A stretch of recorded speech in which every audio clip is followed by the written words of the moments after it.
Anurag Kashyap is my favorite Indian filmmaker, and his latest film, Dobaaraa, is easily one of my favorite Hindi movies of the year.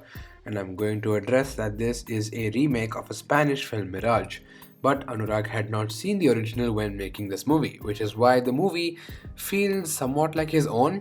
And I will not be spoiling this movie for you, so I recommend you watch it. And I will also be trying my best to talk about it without giving a lot away. And one of the best aspects about Dobara is that the devil is in the details. Every seemingly inconsequential dialogue or action has a payoff that serves the narrative. And the narrative of the film is complex because it's a sci fi thriller film. The film is about our protagonist Antara, played by Tapsi Pannu, and is a mother and wife.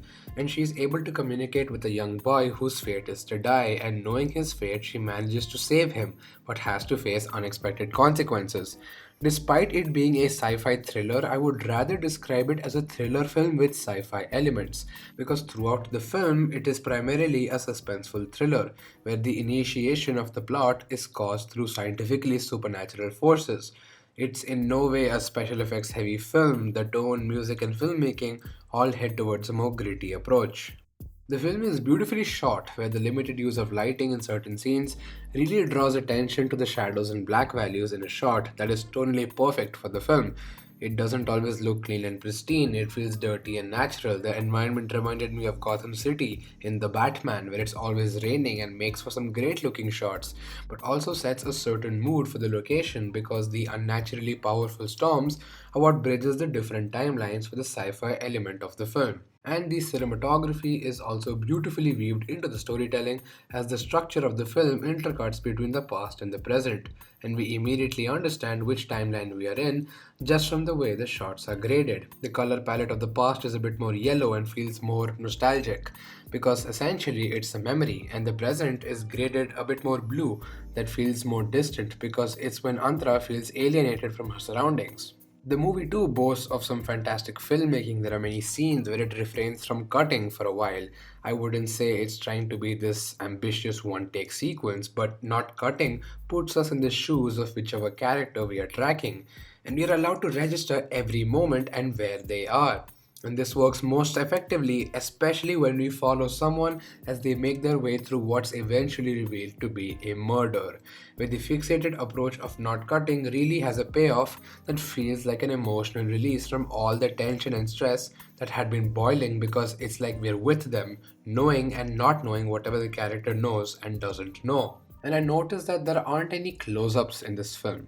And that made me feel a little emotionally distant from the characters because there are many wide shots, pans, and medium shots, but rarely a close up because I feel like that creative choice would have really let me resonate with the characters even more than I already do from the writing and performances. But there is a snorri cam shot which is used when Antara wakes up and feels disoriented, and it's a body rig shot that is not uncommon to Kashyap. But this is when the film really feels subjective, and I kind of wish that we had a little more of that. Now, Anurag is a self proclaimed genre filmmaker, and he is a bloody good one at that. The film is engaging and never once bored me because it not only keeps you watching, knowing the kind of film it is, it constantly keeps you guessing and theorizing possibilities and questioning motives. You are not a passive viewer who's watching a bunch of things happening on screen. You're an active participant who's forced to pay attention to the most minute details to piece together an unfolding puzzle.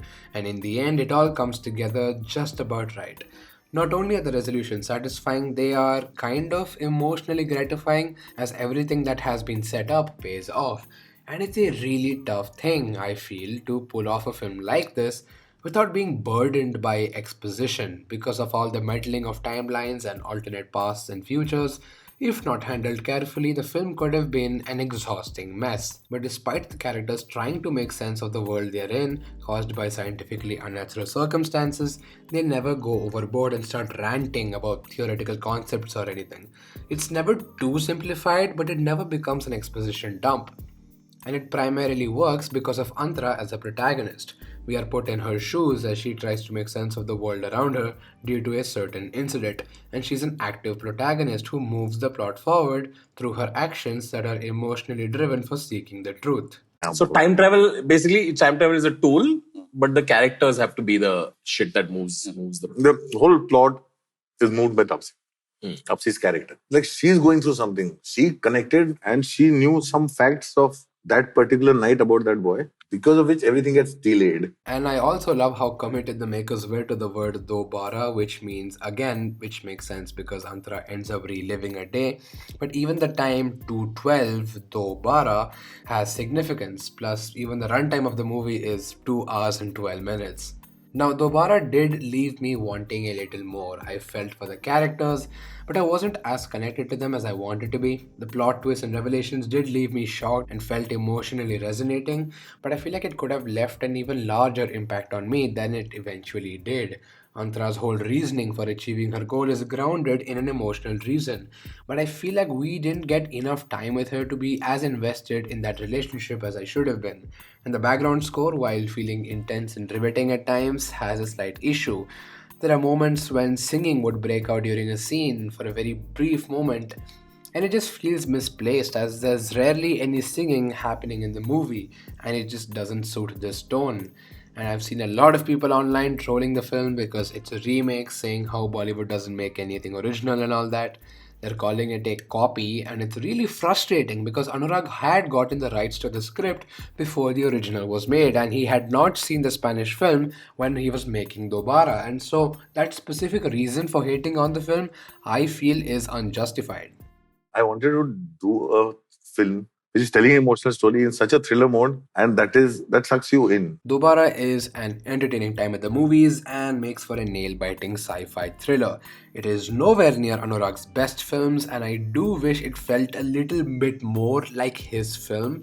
Along with the solid filmmaking and performances, it also left me longing for connecting with the characters a bit more. But overall, it's a really good film that is now available to watch on Netflix. So I recommend you do watch it and form your own opinion of the film. Thank you so much for watching this and have a wonderful day.